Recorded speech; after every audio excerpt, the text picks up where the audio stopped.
Никогда не забуду то мартовское утро, когда нашел красную Феррари, брошенную посреди астраханских степей, с запотевшими стеклами и тем звуком, который до сих пор не дает мне покоя по ночам.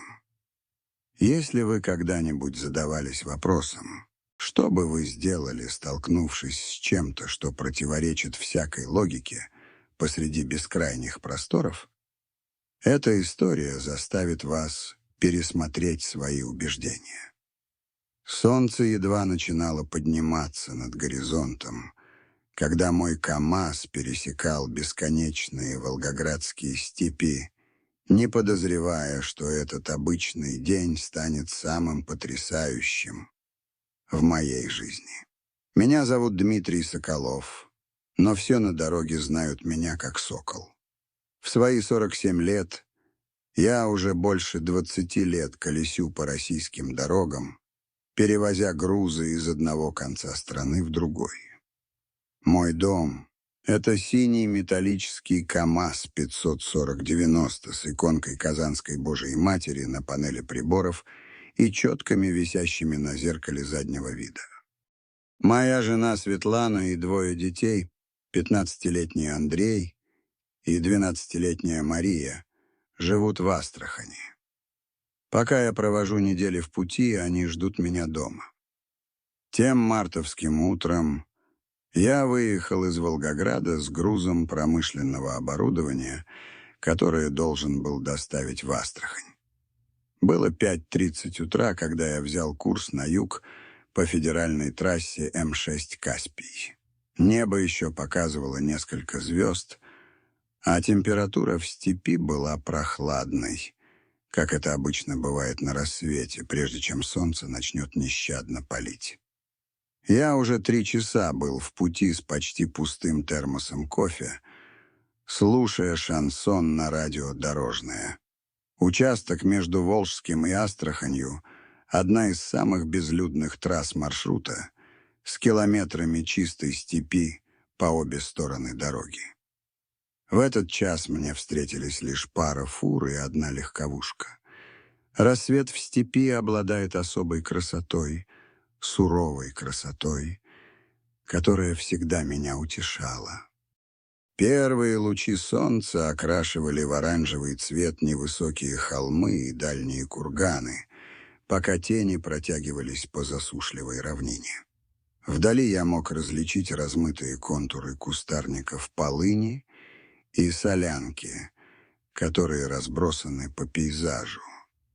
Именно тогда я это увидел. Примерно в 200 метрах от дороги среди степной растительности красный блеск, который не вписывался в окружающую обстановку.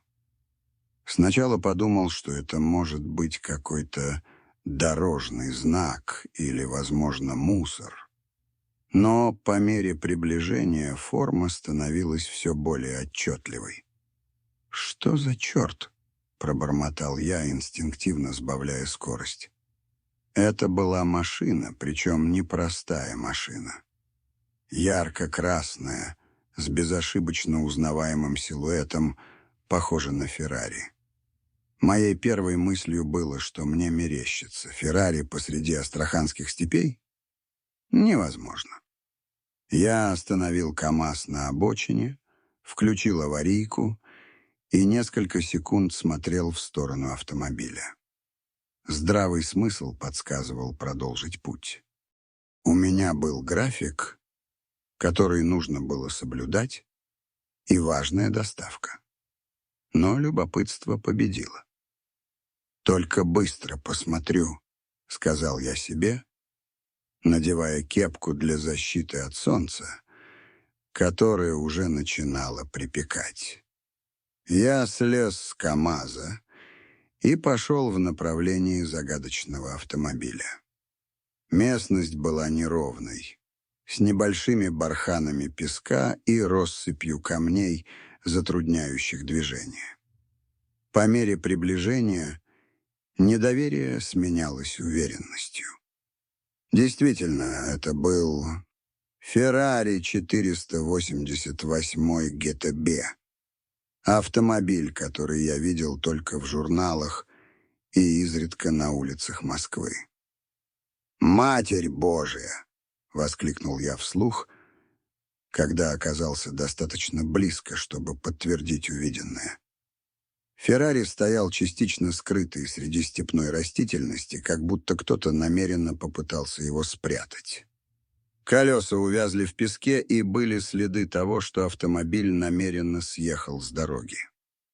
На первый взгляд машина выглядела в идеальном состоянии, без вмятин или признаков аварии, что делало еще более странным ее нахождение здесь. Я осторожно приблизился, оглядываясь по сторонам. Степь была полностью безмолвна. Слышался только легкий ветер и далекое жужжание какого-то насекомого. Никаких признаков людей поблизости не было.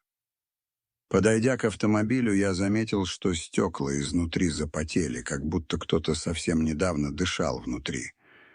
Мороз прошел по спине. «Эй, есть там кто?» — спросил я, легонько постучав по стеклу водителя.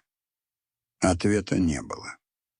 Я попытался заглянуть внутрь, но конденсат на окнах затруднял обзор. Решил попробовать открыть дверь водителя. К моему удивлению, она не была заперта. Когда я открыл дверь, меня ударил интенсивный запах дорогих духов, смешанных с чем-то металлическим. Салон автомобиля был таким роскошным, как и следовало ожидать.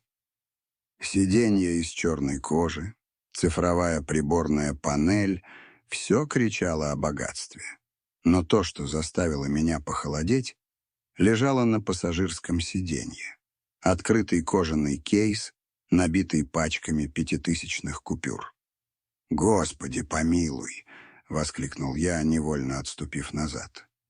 В кейсе должно было быть несколько миллионов рублей. Мой мозг начал работать на полной скорости. Феррари, брошенный посреди степи, кейс, полный денег. Во всем этом были все признаки чего-то очень темного, вероятно, связанного с наркоторговлей, которая процветает в этом регионе. Первым инстинктом было закрыть дверь, вернуться к КамАЗу и убираться отсюда как можно быстрее. Я видел достаточно новостей о разборках и сведений счетов, чтобы знать, что не хочу быть втянутым во что-то связанное с этим миром. Но что-то меня остановило. На полу машины под водительским сиденьем я увидел то, что выглядело как бумажник. Я наклонился, чтобы поднять его, думая, что в нем может быть какая-то идентификация, объясняющая, что эта машина здесь делает. Открыв его, я нашел водительские права на имя Александра Морозова, а также несколько кредитных карт и фотографию красивой молодой женщины. Пока я изучал бумажник, услышал слабый звук, исходящий из багажника. Он был едва слышен, как легкий стук или шорох, но в тишине степи звучал совершенно отчетливо. Я замер. Все чувства были начеку.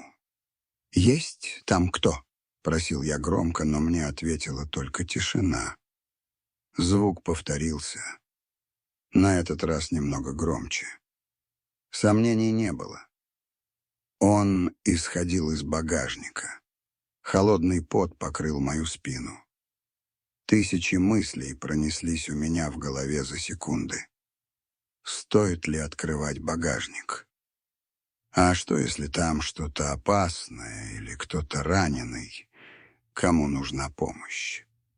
Моя рука легла на кнопку открытия багажника, которая находилась внутри автомобиля. Я колебался несколько мгновений, но в конце концов нажал ее. Багажник открылся с металлическим щелчком. Набравшись храбрости, я медленно пошел к задней части автомобиля. Багажник был слегка приоткрыт. С сердцем, бьющимся со скоростью 1000 ударов в минуту, я поднял его полностью. То, что я увидел внутри, перехватило мне дыхание. Молодая женщина лет 30 была связана и с кляпом во рту в тесном пространстве багажника. У нее были растрепанные темные волосы, а карие глаза смотрели на меня со смесью ужаса и мольбы. Я сразу же узнал ее лицо. Это была та же женщина с фотографией в бумажнике. «Боже мой!» — воскликнул я, торопясь снять с нее кляп. Как только она смогла говорить, женщина начала неудержимо рыдать, говоря с легким акцентом северных регионов. «Пожалуйста, помогите мне, они меня убьют», — сказала она сквозь слезы. «Спокойно, гражданка. Я Дмитрий, дальнобойщик», — ответил я, пытаясь развязать веревки, которые связывали ее руки и ноги. «Кто вам это сделал?» «Мой муж и его компаньоны. Я обнаружила то, чего не должна была знать. Пожалуйста, нам нужно отсюда уходить. Они скоро вернутся», — ответила она, нервно оглядываясь. «Ваш муж?» «Владелец автомобиля?» — просил я озадаченный. «Да, Александр. Он связан с очень плохими делами. Наркотики, отмывание денег. Я нашла документы, доказательства. Попыталась сбежать, но меня поймали. Привезли сюда, чтобы...» Она не смогла закончить фразу, задыхаясь от плача. Наконец мне удалось развязать веревки. Женщина попыталась встать, но ее ноги подкосились после долгого пребывания в неудобном положении. Я поддержал ее, чтобы она не упала. «Меня зовут Елена», — сказала она, пытаясь восстановить самообладание. «Елена Волкова. Я из Санкт-Петербурга. Познакомилась с Александром 3 года назад в командировке. Он россиянин, но много времени проводит за границей. Никогда не представляла, во что он втянут, пока не... Дальний шум прервал ее объяснение. Это был безошибочный звук приближающихся по дороге двигателей. Звук становился яснее. Это было несколько внедорожников, и они сворачивали с дороги. «Это они», — прошептала Елена с ужасом, отразившимся на лице. «Пожалуйста, помогите мне. Если меня найдут, меня убьют». У меня не было времени на размышления. Я взял ее за руку, и мы начали бежать к моему КамАЗу так быстро, как только могли, лавируя между степной растительностью, чтобы оставаться незамеченными. Елена хромала, но страх придавал ей силы продолжать движение. Мы добрались до грузовика как раз в тот момент, когда на горизонте появились 2 черных роскошных внедорожника, движущихся по неровной местности в направлении Феррари. Я помог ей забраться на пассажирское сиденье и завел двигатель. «Ложись», — приказал я ей, включая передачу и выезжая на дорогу. Через зеркало заднего вида я видел, как внедорожники останавливались возле Феррари. Из них выходили несколько мужчин, все с видимым оружием. Один из них, одетый в дорогой костюм, несмотря на жару, начал кричать приказы, показывая в разные стороны. «Это он, это Александр», — пробормотала Елена, рискнув взглянуть.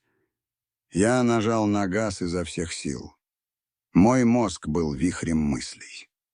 Во что я ввязался? Что теперь делать? У меня в кабине была женщина, которую, возможно, разыскивали наркоторговцы, и груз, который нужно было доставить в Астрахань. Четки Казанской Божией Матери мягко покачивались в такт движению КамАЗа. Я пробормотал короткую молитву, прося защиты и ясности.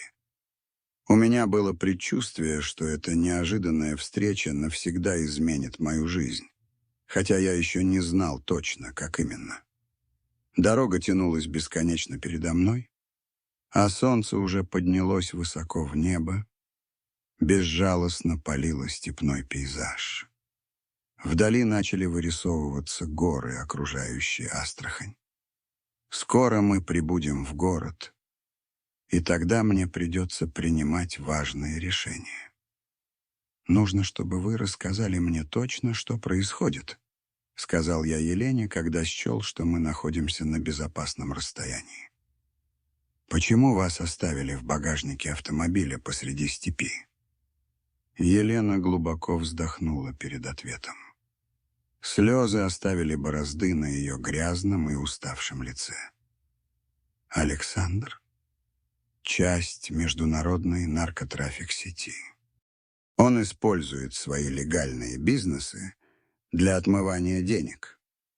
3 месяца назад я нашла документы, которые это доказывали, а также доказательства того, что он заказывал убийство, объяснила она прерывающимся голосом. Я попыталась сбежать с доказательствами, но меня обнаружили. Привезли в Россию на его частном самолете. Хотели заставить меня исчезнуть там, где никто не сможет найти. Собирались закопать в степи, но пришлось остановиться, когда у одной из машин возникли проблемы. Я воспользовалась этим, чтобы спрятать свой телефон в багажнике, надеясь, что кто-то в конце концов его найдет. Никогда не думала, что кто-то найдет меня живой. Я искоса взглянул на женщину. Она казалась искренней в своем ужасе, но я также знал, что внешность может обманывать. Не мог не задаваться вопросом, слышу ли я всю правду. «А деньги в кейсе?» — спросил я. «Это часть платежа за сделку». Александр собирался передать их сегодня своим партнерам в Астрахани. Остальное в «Феррари» спрятано в отсеке под задним сиденьем. Тяжесть ситуации внезапно обрушилась на меня. Я спас женщину, которую преследовали влиятельные и опасные наркоторговцы. И теперь, вероятно, они искали и меня тоже. «У вас есть эти доказательства с собой?» — спросил я, думая, что, возможно, мы могли бы обратиться к властям. Елена покачала головой. «У меня они были в телефоне, но я потеряла его во время борьбы, когда меня схватили. Но я знаю, где найти больше. У Александра есть дом в Астрахани. Там есть сейф в кабинете. Я знаю комбинацию». Я посмотрел на нее скептически. «Вы предлагаете, чтобы мы поехали в Астрахань искать доказательства в доме вашего мужа-наркоторговца?» «Это единственный способ», — ответила она с решимостью. «Если мы пойдем в российскую полицию без доказательств, нам не поверят. Или хуже, они могли быть подкуплены Александром. У него связи повсюду». Я молчал, взвешивая свои варианты. Мне нужно было сделать доставку в Астрахань тем же днем. После этого технически я был бы свободен до следующей работы. Но то, что предлагала Елена, было безумием. Поехать в Астрахань с ней, искать доказательства против наркоторговца, значило рисковать своей жизнью и, возможно, жизнями моей семьи. «У меня есть жена и дети», — сказал я наконец. «Не могу их подвергать риску».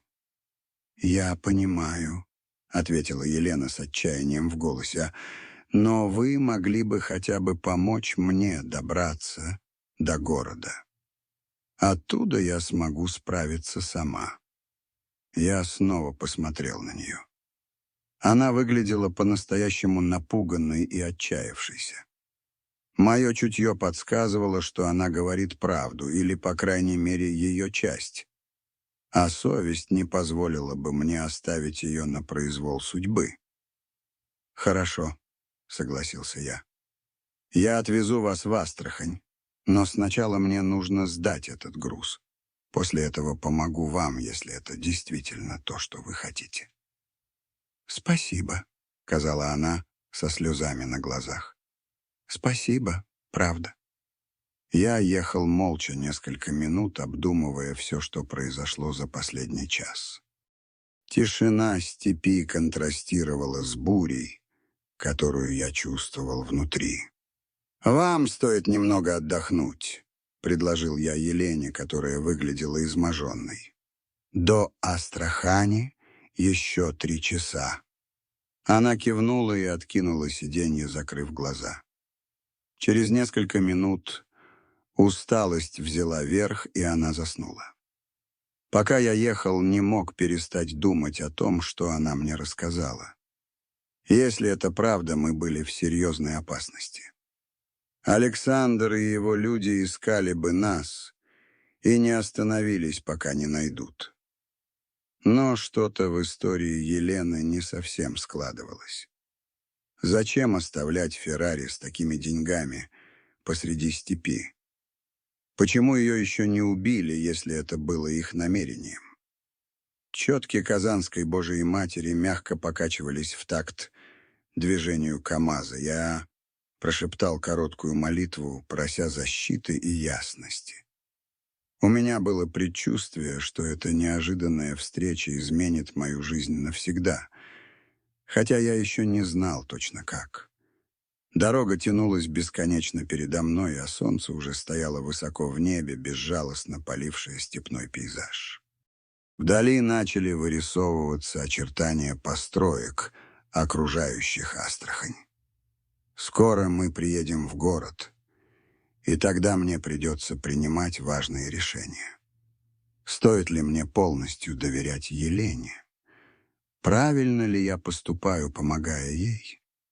Следует ли мне привлечь власти, несмотря на ее предупреждение? Пока эти вопросы крутились у меня в голове, одна уверенность превалировала над всеми сомнениями. Назад пути уже не было. К лучшему или к худшему наши судьбы теперь были переплетены. Полуденное солнце безжалостно палило Астрахань, когда мы, наконец, добрались до предприятия, где я должен был сдать свой груз. Елена проснулась минут 20 назад и молча сидела, нервно поглядывая в окно. Ее лицо напрягалось каждый раз, когда мы проезжали мимо патрульной машины или черного внедорожника. «Подожди здесь», — сказал я, паркуя КамАЗ во дворе. «Мне нужно разгрузиться и заполнить документы. Займет не больше часа». Елена кивнула, устраиваясь поудобнее в сиденье, чтобы ее не было видно снаружи. «Будь осторожен, пожалуйста». Они могли выставить наблюдение. Я передал ей свой мобильный телефон. «Если увидишь что-то подозрительное, звони по этому номеру. Это мой кум Роман.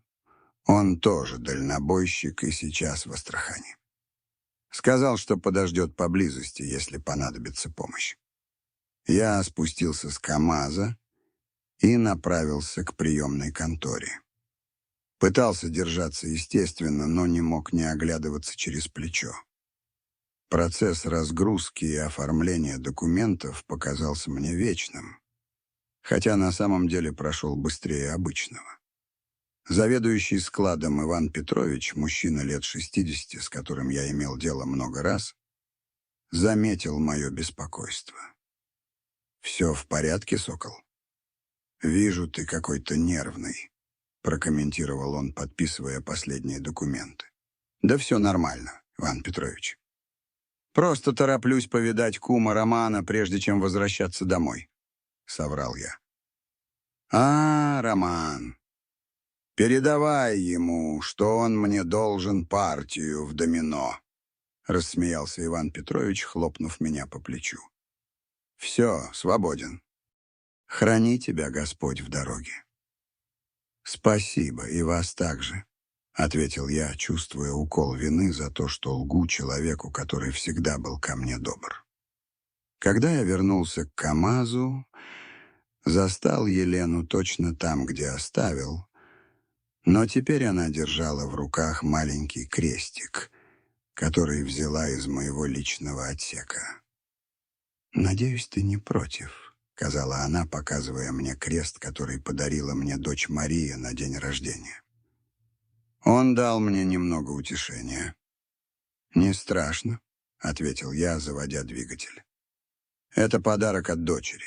У тебя есть дети?»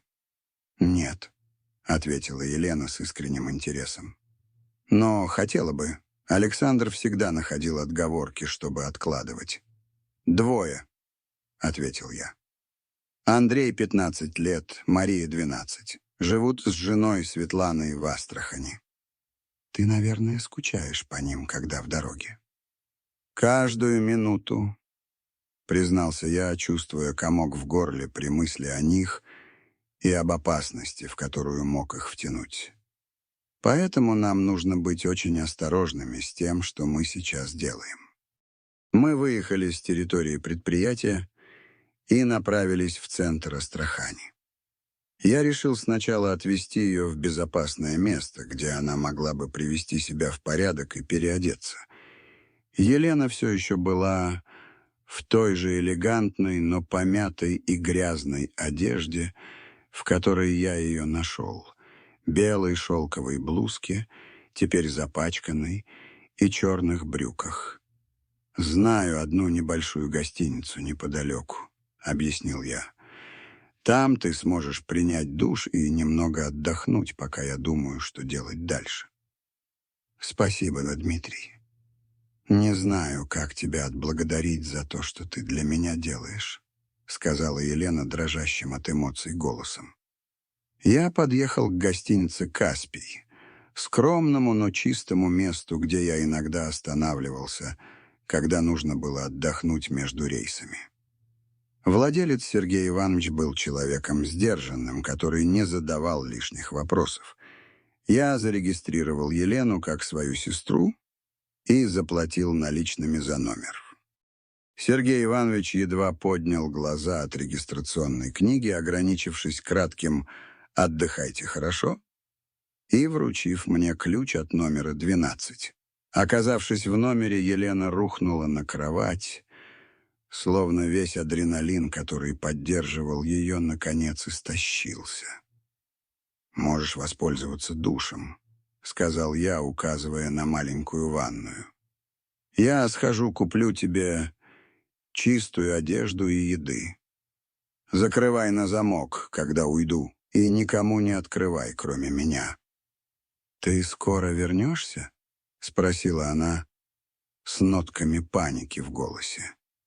«Меньше, чем через час», — заверил я. «Мне нужно сделать несколько звонков и подумать о нашем следующем шаге». Я вышел из гостиницы и поехал в ближайший торговый центр. Купил несколько предметов основной одежды для Елены. Джинсы, футболки, толстовку, нижнее белье и пару кроссовок. Также купил еду в ресторане кавказской кухни и предоплаченную сим-карту, чтобы Елена могла общаться, не используя мой телефон. Пока ждал заказ, позвонил жене Светлане из телефона-автомата, не желая использовать мобильный из соображений предосторожности. «Дима, почему ты звонишь с незнакомого номера?» — спросила Светлана, всегда проницательная. «Да так. Ничего особенного, дорогая. Просто хотел предупредить, что немного задержусь с возвращением домой». Подвернулась дополнительная работенка. «Ты в порядке? У тебя голос странный». У Светланы всегда было шестое чувство, позволяющее определить, когда что-то идет не так. Я на мгновение поколебался, раздумывая, сказать ли правду или продолжать лгать. Я в порядке, правда. Просто столкнулся со сложной ситуацией на дороге. Помогаю кое-кому, кому это нужно. Расскажу все, когда вернусь домой, но может задержаться на день-два. Повисла пауза. Наконец Светлана заговорила. «Будь осторожен, Дима. Знаешь, что дороги сейчас опасные. Не влезай в неприятности. Обещаю. Поцелуй от меня детей. Люблю тебя. И мы тебя любим».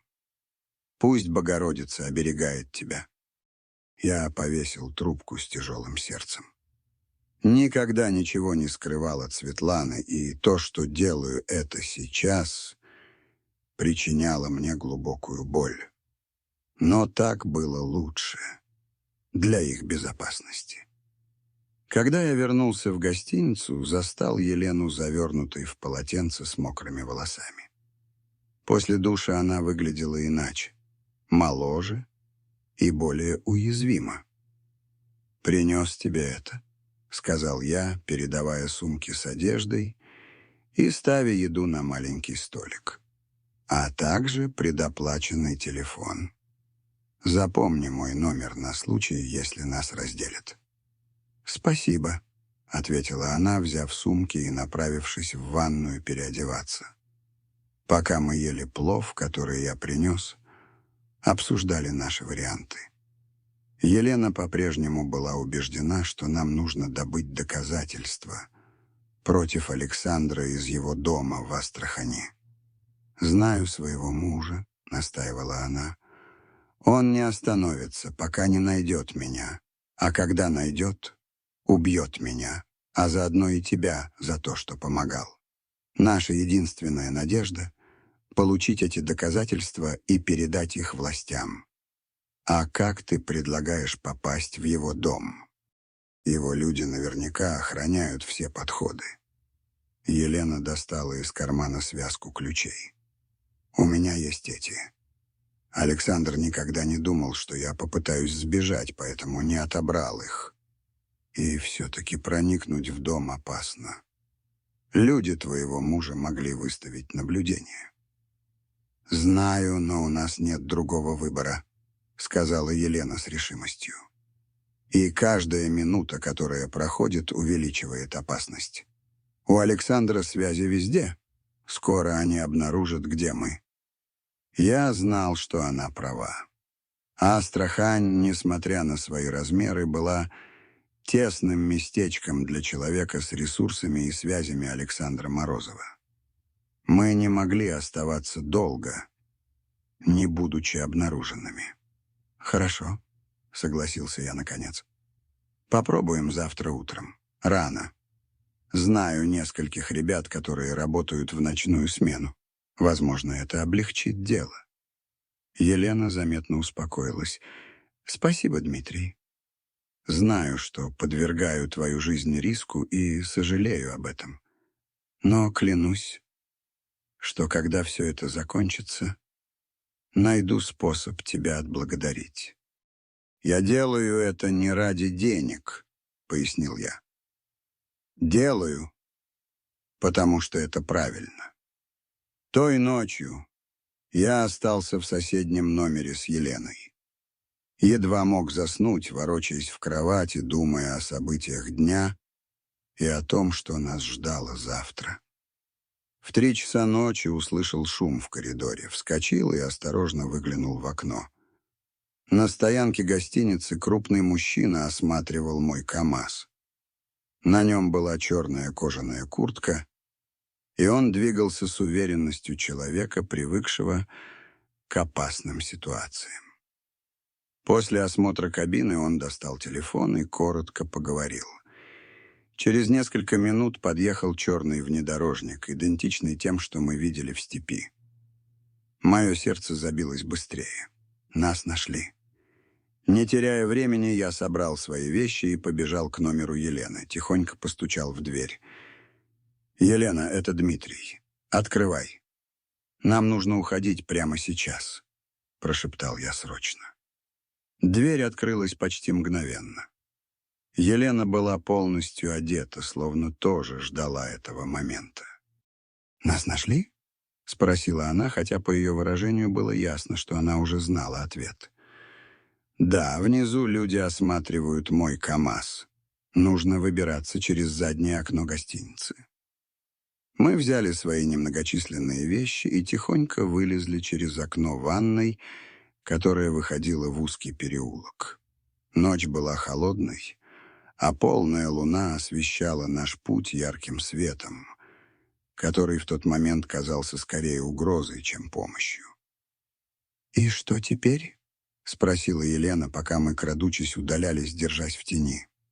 «Мой кум, Роман, живет отсюда в 10 кварталах. Дойдем пешком. Он нам поможет». Мы шли по темным переулкам, избегая главных улиц.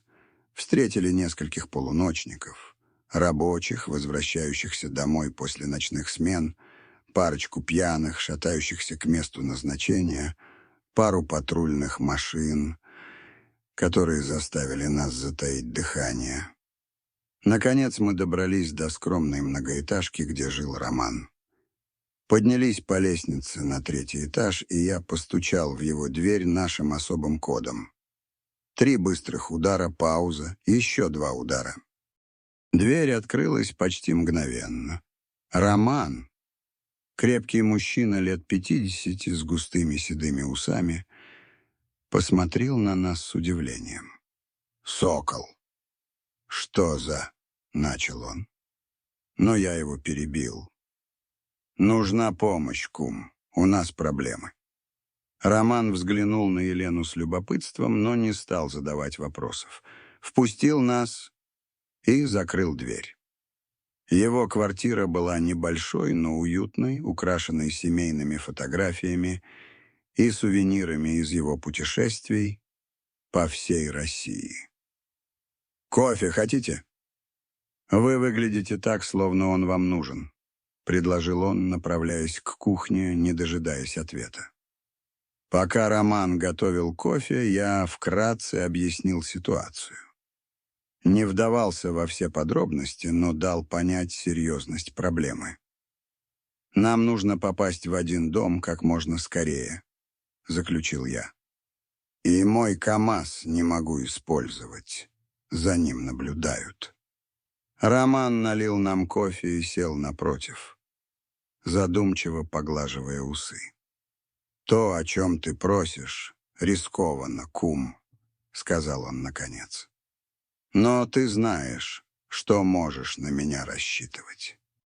У меня есть знакомый, который может помочь нам попасть куда нужно без лишних вопросов. Но это должно быть завтра вечером, когда он будет дежурить». «Безопасно ли ждать так долго?» — спросила Елена с беспокойством. «Это наш лучший вариант», — ответил Роман. «А пока можете остаться здесь. У меня есть раскладной диван в гостиной. Мы приняли предложение Романа, благодарные за его безоговорочную помощь». Елена почти мгновенно заснула на диване кровати, измученная стрессом и эмоциями дня. Роман и я еще немного посидели, тихо разговаривая на кухне. «Ты уверен в том, что делаешь, кум?» — спросил меня Роман, серьезно глядя в глаза. «Эта женщина... Ты ей доверяешь?» Я вздохнул, потирая усталые глаза. «Не знаю, Роман. Все произошло так быстро. Но не мог оставить ее там, в багажнике. Видел бы ты ее лицо. Сплошной ужас. Понимаю. Я бы поступил так же», — признался Роман. «Но будь осторожен. Не всегда все то, чем кажется». «Знаю», — ответил я, думая о противоречиях в истории Елены, которые не выходили у меня из головы. На следующее утро я оставил Елену под присмотром Романа и поехал домой на одолженной у него машине. Мне нужно было увидеть семью, убедиться, что с ними все в порядке, и, возможно, попрощаться, хотя они об этом не знали. Мой дом был скромной двухэтажной постройкой в тихом районе на северной окраине Астрахани. Подъезжая к нему на одолженной у Романа машине, я увидел детей, играющих в маленьком палисаднике. Сердце сжалось при виде их беззаботности. Они понятия не имели об опасности, в которую я мог их втянуть. «Папа!» — закричала Мария, увидев меня и бросившись ко мне с распростертыми объятиями. Андрей, более сдержанный, как это свойственно подросткам, поприветствовал меня улыбкой и коротким, но искренним объятием. «Разве ты не был в дополнительном рейсе?» — спросила Светлана, когда я вошел в дом. В ее голосе слышались нотки удивления и подозрения. «Да, но мне нужно было увидеть вас, прежде чем снова уехать», — ответил я, чувствуя дискомфорт от лжи, к которой меня вынуждали обстоятельства. Провел утро с семьей, стараясь вести себя как обычно, хотя внутри меня бушевала буря. Подарил детям конфеты, купленные по дороге Светлане, небольшой букет цветов, найденный у уличного торговца. Перед уходом, когда дети ушли в свои комнаты, Светлана прижала меня к стенке на кухне. «Что происходит, Дима?» — спросила она напрямую. «Знаю тебя уже 17 лет. Понимаю, когда ты что-то скрываешь». Я посмотрел ей в глаза, терзаясь между желанием защитить ее ложью или подвергнуть опасности правдой. В итоге выбрал упрощенную версию событий. Помогаю одной женщине, которая сбежала от мужа-тирана Света. Ей нужно добраться до безопасного места, и я ее подвожу. Светлана изучала меня взглядом, словно оценивая правдивость моих слов. «Это опасно?» «Может быть», — признался я. «Поэтому хочу, чтобы ты была начеку. Если заметишь что-то странное, любых подозрительных людей возле дома, сразу звони кузену Герману. Он знает, что делать». Герман был офицером областной полиции, одним из немногих, кому я полностью доверял. «Ты меня пугаешь, Дима», — сказала Светлана дрожащим голосом. Я крепко обнял ее. «Все будет хорошо, любимая. Просто перестраховываюсь. Вернусь через пару дней. Обещаю». Попрощался с семьей с тяжелым сердцем и вернулся в квартиру к Роману. По приезде застал Елену и Романа за оживленной беседой на кухне. Елена выглядела более расслабленной, чем накануне, почти как будто это был другой человек. «Твой друг очень добрый», — сказала мне Елена, когда увидела, что я вошел. «Рассказывал мне истории о ваших путешествиях. Сокол и я исколесили всю страну вдоль и поперек», — засмеялся Роман. «У нас историй хватит на целую книгу». «Все готово к сегодняшнему вечеру?» — спросил я, желая сосредоточиться на главном. «Да, говорил с моим человеком. Будет ждать нас у 7-го контрольно-пропускного пункта в 17:00. В это время там меньше движения». План был простой. Роман довезет нас на своей машине до дома Александра в элитном районе Астрахани. Его знакомый, охранник частного поселка по имени Максим, облегчит нам проход без лишних вопросов. Попав внутрь, мы направимся к дому Александра, чтобы извлечь доказательства его преступной деятельности. Пока мы ждали наступления времени, я пытался расслабиться, но тревожное предчувствие не покидало меня. Что-то не сходилось во всей этой ситуации, но я не мог понять, что именно. История Елены казалась логичной, но были детали, которые меня беспокоили, как маленькие занозы в сознании. В 16:00 мы начали готовиться к выходу.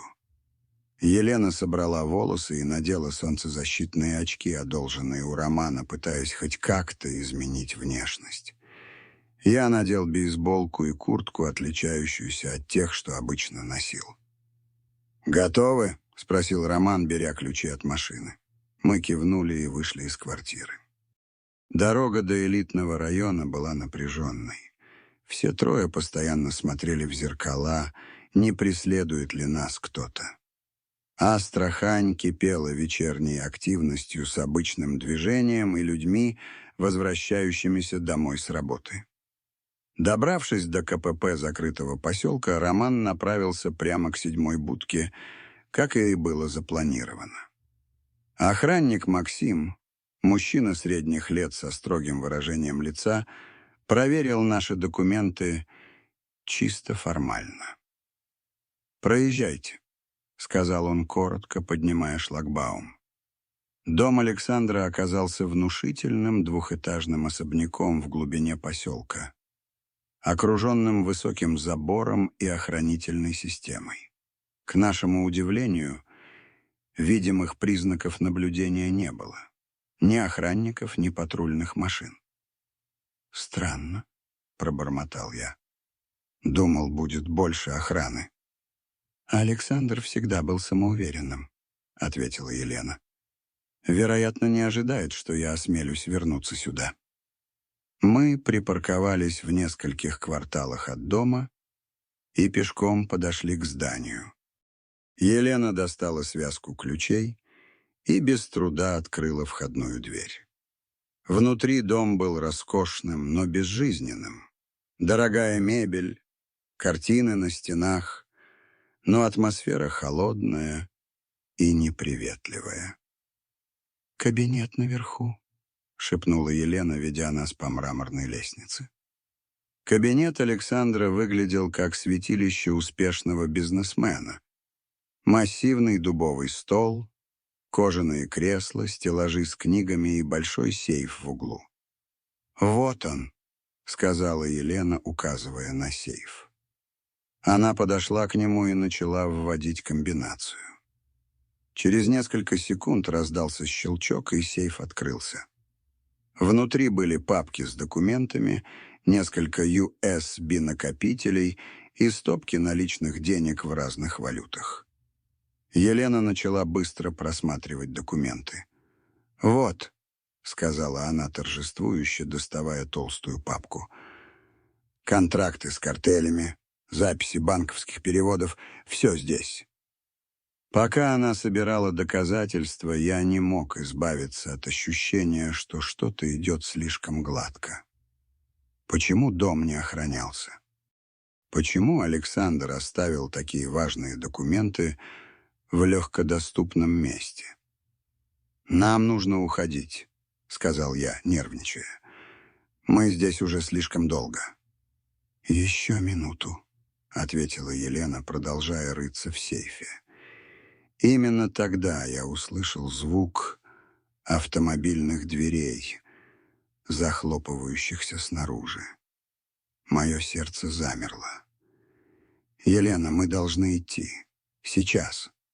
Она быстро запихнула документы в большую сумку и закрыла сейф. Мы спустились вниз и выглянули в окно. Во дворе стояли 2 черных машины, и из них выходили несколько мужчин в костюмах. «Черт!» — выдохнул Роман. «Как они нас нашли?» «Есть черный ход?» — спросил я Елену. «Да, через кухню». Мы пробрались на кухню и тихонько выскользнули через заднюю дверь. Огород за домом был большой, с множеством деревьев и кустов, которые давали нам укрытие. Слышали, как люди входят в дом, громко разговаривая. Крадучись между растительностью, мы добрались до задней стены участка.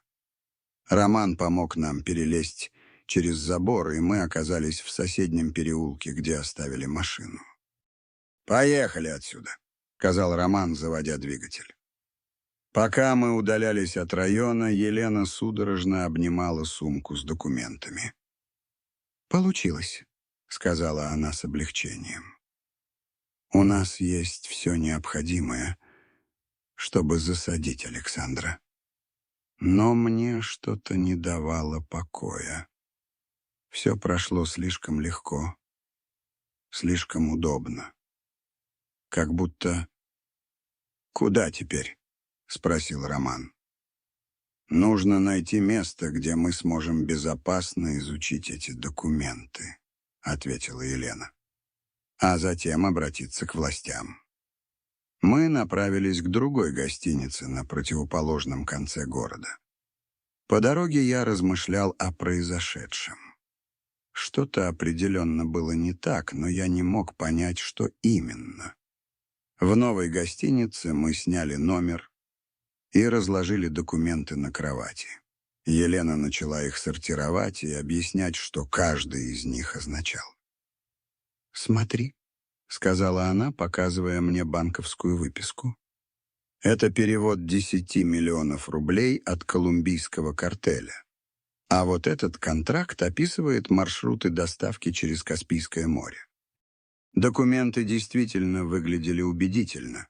Детальные планы, подписи, официальные печати. Если все это было настоящим, Александр был глубоко вовлечен в международный наркотрафик.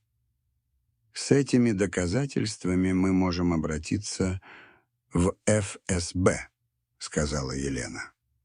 У них есть ресурсы для расследования международных преступлений. Я кивнул, но сомнения не покидали меня. Было что-то в поведении Елены, в том, как легко мы добыли эти документы, что заставляло меня чувствовать себя неуютно. «Завтра утром», — сказал я. «Сегодня слишком поздно. Нам всем нужен отдых». Роман согласился остаться на ночь, чтобы помочь нам. Мы разделили 2 номера. Елена в одном, Роман и я в другом. Той ночью я почти не спал. Лежал в кровати, прокручивая в голове события последних дней. Феррари в степи, Елена в багажнике, деньги в кейсе, слишком легкое проникновение в дом Александра. Все это складывалось в паттерн, который я не мог расшифровать. Около 3 утра меня разбудил легкий стук в дверь. Это была Елена. «Дмитрий, ты не спишь?» — прошептала она. «Можно войти». Я открыл дверь. Елена стояла в коридоре в ночной рубашке, выглядела взволнованной. «Что случилось?» — спросил я. «Не могу заснуть. Все время думаю о том, что может произойти завтра. А что, если нам не поверят? Что, если Александр доберется до нас раньше?» Ее беспокойство казалось искренним, но что-то в ее глазах, какая-то искорка, которую я не мог идентифицировать, настораживало меня. «Все будет хорошо», — сказал я. «У нас есть доказательства. Правда на нашей стороне». Она кивнула и вернулась в свой номер, но я остался стоять у двери еще несколько минут, размышляя. На следующее утро мы встретились за завтраком в кафе гостиницы. Елена выглядела более спокойной, почти довольной. Это было первое, что меня насторожило. «Готова?» — спросил я ее. «Да», — ответила она с уверенностью, которой не было накануне. «Давайте закончим это дело». Мы собрали документы и направились к региональному управлению ФСБ. По дороге Елена была необычайно разговорчива, рассказывая о своих планах на будущее после того, как Александр будет арестован. Но когда мы подъехали к зданию ФСБ, произошло нечто неожиданное. Елена внезапно попросила Романа остановить машину. «Подождите», — сказала она. «Мне нужно сделать один важный звонок». Она вышла из машины и отошла на несколько метров, доставая свой телефон.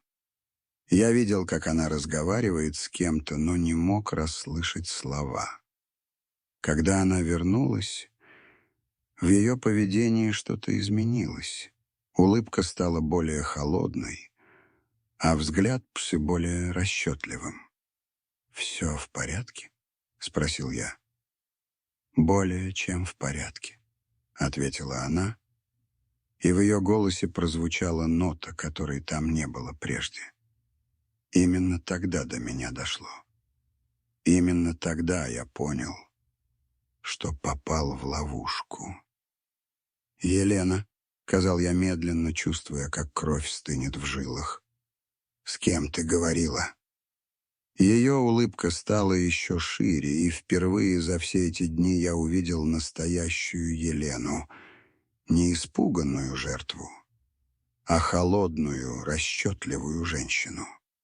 «С моим мужем, конечно», — ответила она с той же интонацией, с которой можно было бы обсуждать погоду. Александр очень волновался за меня. Роман в недоумении посмотрел на меня, затем на нее. «О чем ты говоришь?» «Дмитрий все понял, не так ли?» — сказала Елена, поворачиваясь ко мне. «Видишь, ты умнее, чем мы рассчитывали.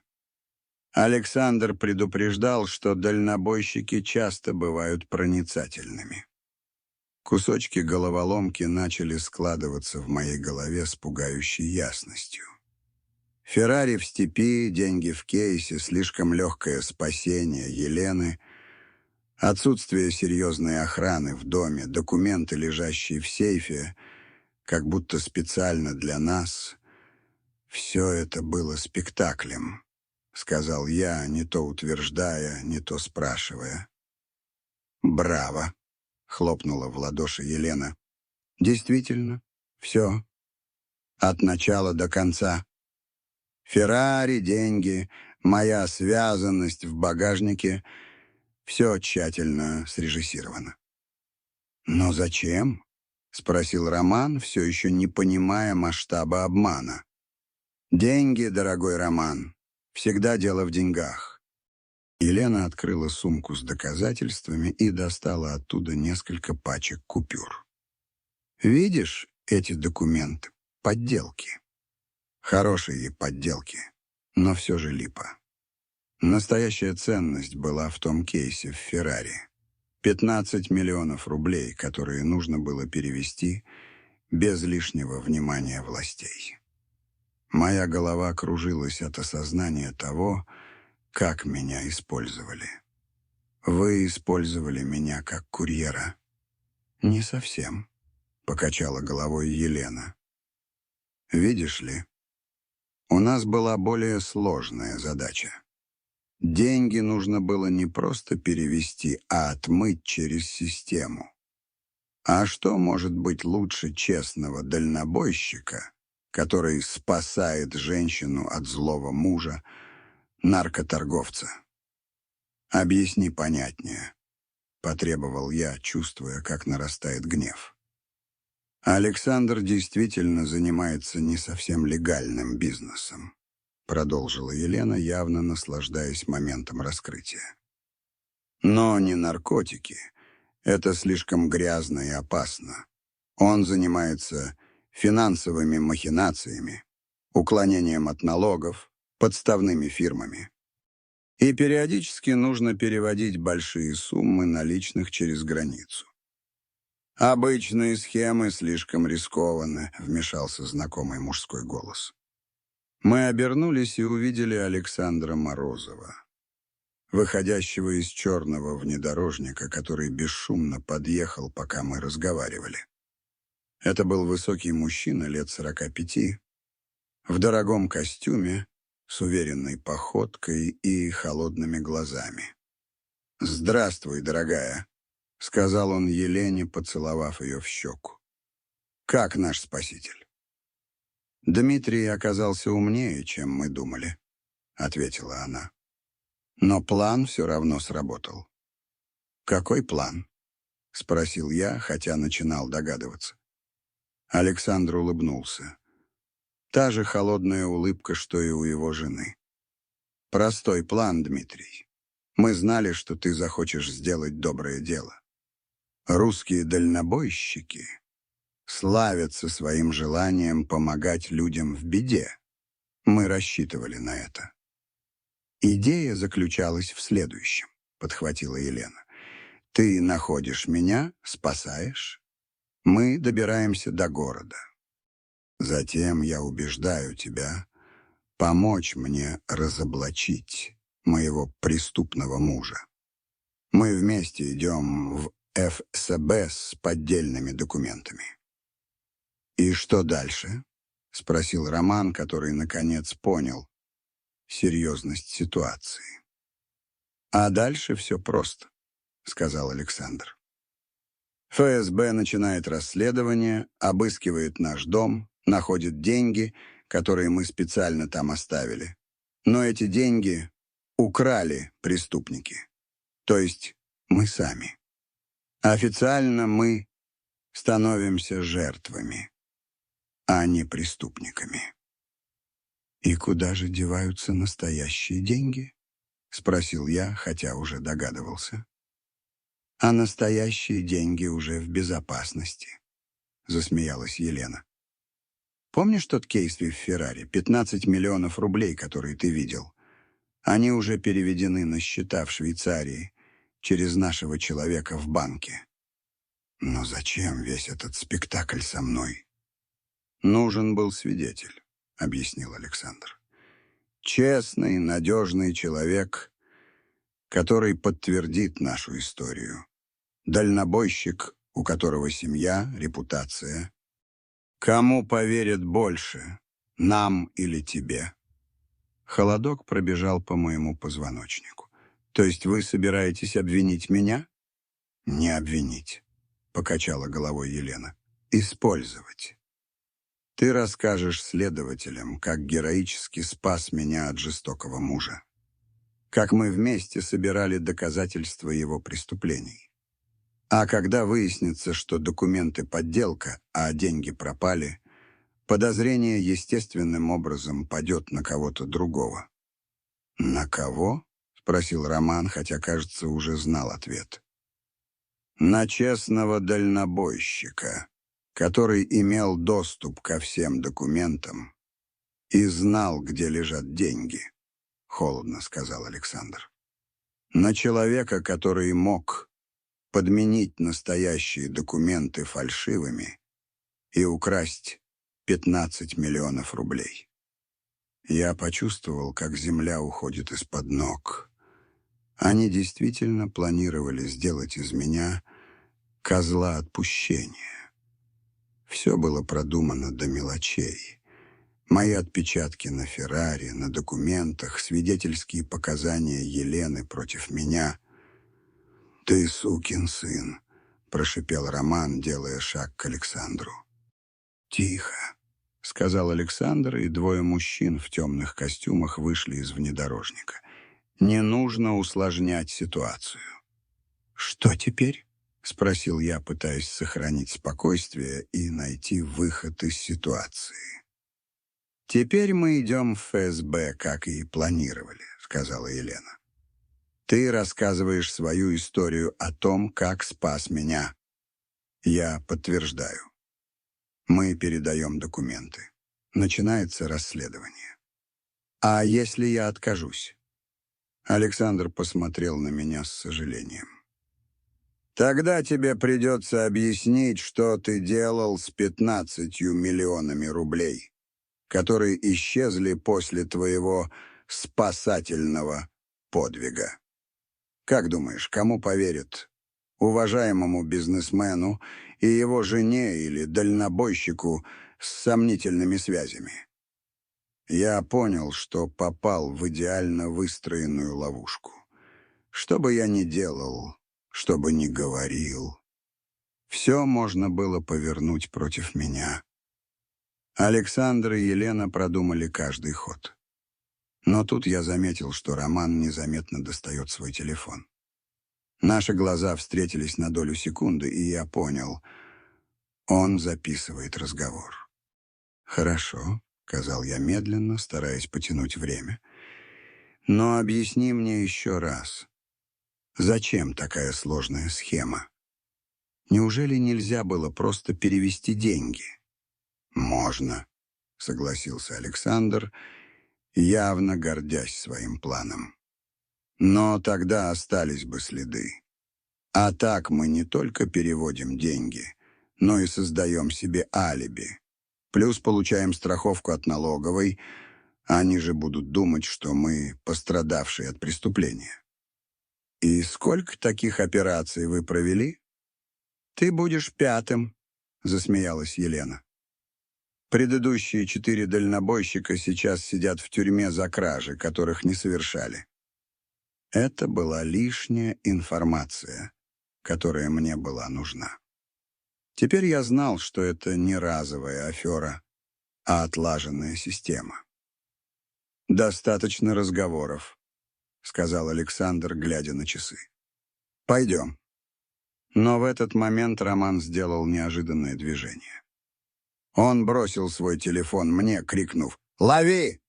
и одновременно толкнул меня в сторону, бросившись на одного из охранников Александра. Я поймал телефон и побежал. Позади слышались крики, звуки борьбы. Я знал, что Роман пожертвовал собой, чтобы дать мне шанс сбежать. Бежал по улицам Астрахани, не разбирая дороги. Легкие горели, но я не мог остановиться. На телефоне Романа была запись их признания. Единственная улика, которая могла спасти меня и посадить их. Добежав до ближайшего отделения полиции, я ворвался внутрь, тяжело дыша. «Мне нужно срочно поговорить с начальством», — сказал я дежурному. «У меня есть запись признания в мошенничестве на 15 миллионов рублей». Следующие несколько часов пролетели как в тумане. Давал показания, предоставлял запись, объяснял всю схему. К счастью, у меня была не только запись, но и свидетель. Камеры наблюдения возле здания ФСБ зафиксировали весь разговор. Александра и Елену арестовали тем же вечером. При обыске их дома нашли документы, подтверждающие 4 предыдущих аналогичных операции. 4 невинных дальнобойщиков были освобождены из тюрьмы. Романа тоже освободили. Его продержали всего несколько часов в качестве свидетеля. Прошло уже полгода с того мартовского дня, когда я нашел Феррари в степи. Жизнь вернулась в свое обычное русло. Снова колесю по российским дорогам, везу грузы, ночую в придорожных гостиницах. Но что-то изменилось во мне навсегда. Теперь, когда еду по трассе М6, мимо того места, где все началось, я часто думаю о том дне.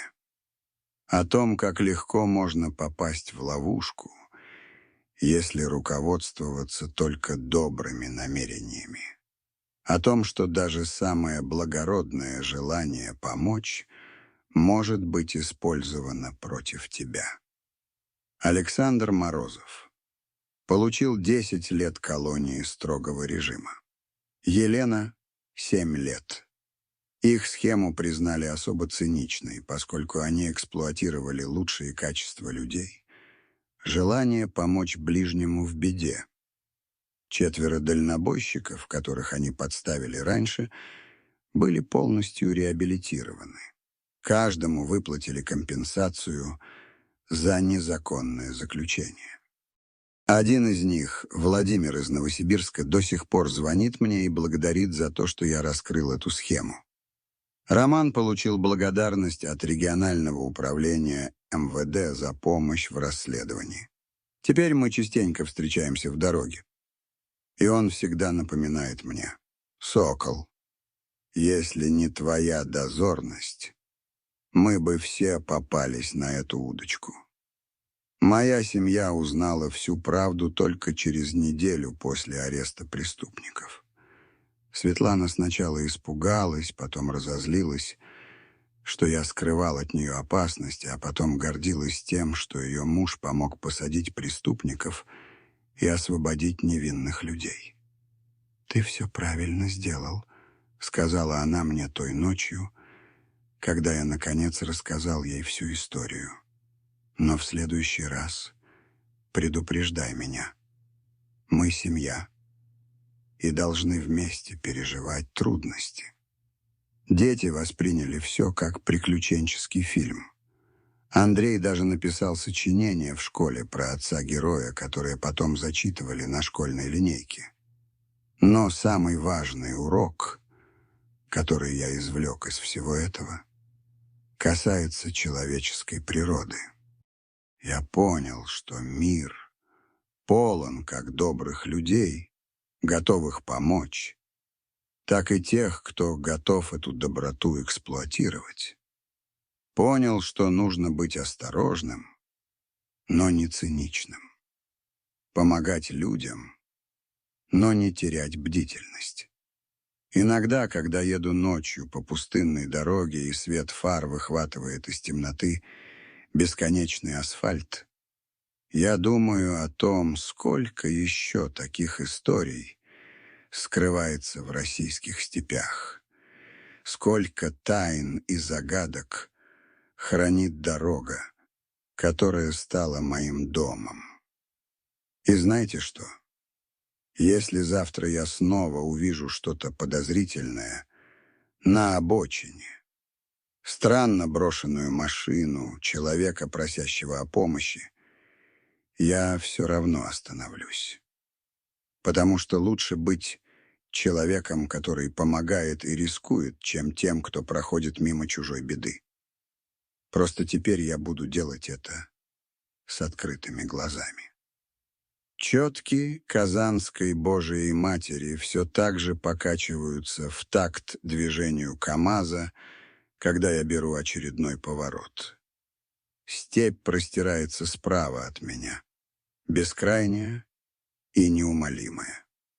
Радио играет тихо, передают шансон о дорогах и судьбах. Дорога раскрывается передо мной как обещание. А я продолжаю ехать, везя свой груз, рассказывая свою историю. В зеркале заднего вида солнце садится, окрашивая небо в оранжевые и пурпурные тона.